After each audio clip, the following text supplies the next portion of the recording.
Custodian है या आप वो ओनरशिप ले रहे हैं उसकी। अगर आप कस्टोडियन है और उसके बिहाफ पे परचेज सेल कर रहे हैं एंड तक, तो देन यू आर कस्टोडियन। तो कस्टोडियन पे टैक्सेशन नहीं होती, आपको कमीशन मिलता है उस कस्टोडियन की वजह से, उस सुपरविजन की वजह से, तो फिर आप कमीशन पे टैक्स देंगे। और उस जो कस्टोडियन सर्विसेज आप दे रहे हैं उसके अगेंस्ट आप कंसिडरेशन कमीशन ले रहे हैं। जब आप कोई चीज ओनरशिप पे परचेज करते हैं, रिस्क रिवार्ड आपके होते हैं, पैसे आप देते हैं, तो उस सिचुएशन वो चीज फिर आपकी बन जाती है, तो आप फिर आगे बेचते हैं उसको, तो आगे फिर अगले को डिलीवरी करते हैं, तो फिर उसकी ओनरशिप बन जाती है। जहाँ risk reward property in the goods आपके नाम आएगी, आप परचेज करेंगे, ओनर बनेंगे, पोजेशन होगी और आगे जाएंगे, तो उस सिचुएशन में फिर आपको उसे टैक्स लगेगा। अभी तक कोई क्लैरिफिकेशन पहले इन्होंने दी थी, क्योंकि उनको कंसेशनल एहसान वगैरह देते रहे कि जी कमीशन ही है आपका, कमीशन पे ही दे दें, क्योंकि इनकम टैक्स में तो अभी भी है कि फाइनेंशियल चार्ज है, जिनके कमीशन जो है पेट्रोल पंप वालों का वो किया, पहले स्पेशल रूल्स प्रोसीजर भी थे, वो भी इसी तरह वेग से थे।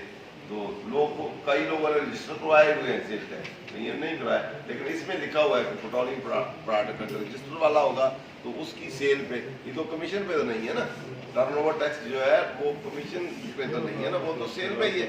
तो sale it mean intention income tax में यही है कि अगर सेल टैक्स पे रजिस्टर होगा इट मीन वो सेल टैक्स दे रहा होगा। कमीशन वाला तो सर्विसेज है तो वो तो पीआर में जाएगा।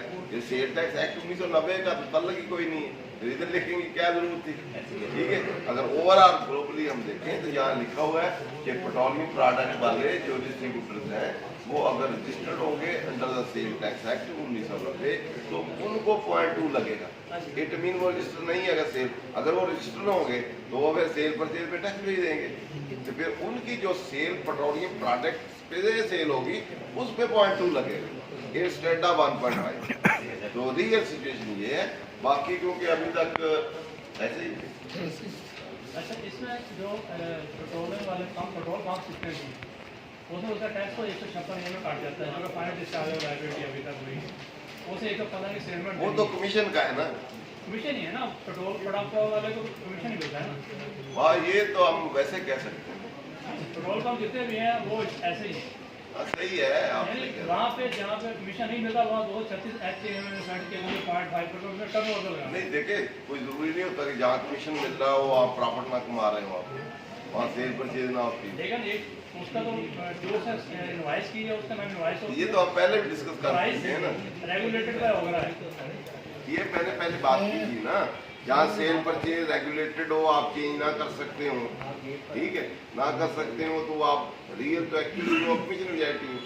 लेकिन जब आप रजिस्टर करवाएंगे सेल परचेज सेल टैक्स में आप डालें ना डालें तो सेल टैक्स वाले नोट दे सकते हैं। सेल टैक्स में रजिस्टर करवाना क्यों जरूरी, क्यों इधर लिखा गया कि सेल टैक्स में रजिस्टर करवाएं अंडर सेक्शन, अगर कमीशन ही लेना है तो कमीशन सेल टैक्स एक्ट 1990 में तो आता ही नहीं, इधर नहीं आता ना।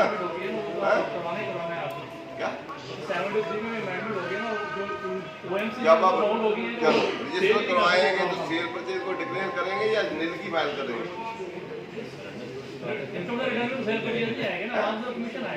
हाँ, मैं इनकम टैक्स की नहीं बात कर रहा, सेल टैक्स में रजिस्टर होंगे तो वहाँ कमीशन डालेंगे, सेल परचेज डालेंगे तो इधर इनकम टैक्स में रिपोर्ट नहीं करेंगे तो कंसीलमेंट होगी, 111 लगेगा।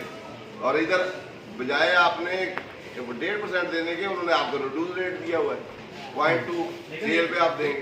113 के अंदर ये भी लिखा है कि वो सेल जिसके ऊपर फाइनल टैक्स में चली गई है उसमें मिनिमम टैक्स नहीं लगता। 233 फाइनल रहा नहीं, 113 के अंदर नहीं, 113 की बात है। 233 फाइनल नहीं रहा ना, सही कह रहे हैं आप, सही कह रहे हैं और वो फाइनल टैक्स में सुन रहे हैं, सेल पे आपने टैक्स नहीं दिया हुआ, फाइनल आपने कमीशन पे दिया हुआ, कमीशन पे टैक्स नहीं लगेगा, ठीक है। सेल पे तो आपने फाइनल कब दिया, सेल से पहले देखिए कमीशन पे आपने दिया, कमीशन पे टैक्स दिया, कमीशन फाइनल डिस्चार्ज है, कमीशन पे टर्नओवर नहीं लगेगा या कोई भी टैक्स नहीं लगेगा।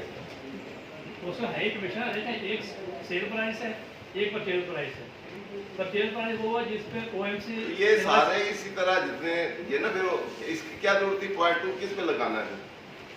डिस्ट्रीब्यूटर फार्मास्यूटिकल के जो है तो फिर सेल परचेज की रिपोर्ट करने की कोई जरूरत नहीं।